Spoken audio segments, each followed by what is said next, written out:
Do you know many people are having trouble with getting envelopes creased in their printers? Don't worry. In this video, we'll show you how you do this. Let's start. Step 1. Adjust levers. Open the back cover and pull down the gray envelope levers to the envelope position. Step 2. Align guides. Align the paper guides in the manual feed slot to the width of your envelope. Step 3. Load envelope.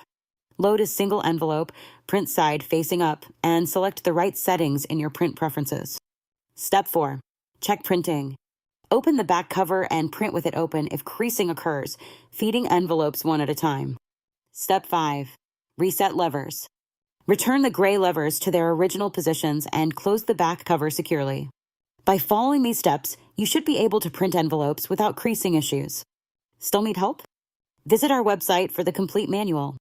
There you will also find questions and answers from other Brother users. Did you find this video helpful? By subscribing, you help us continue to answer users' questions. So, subscribe to our channel. Thanks for watching and see you in the next video.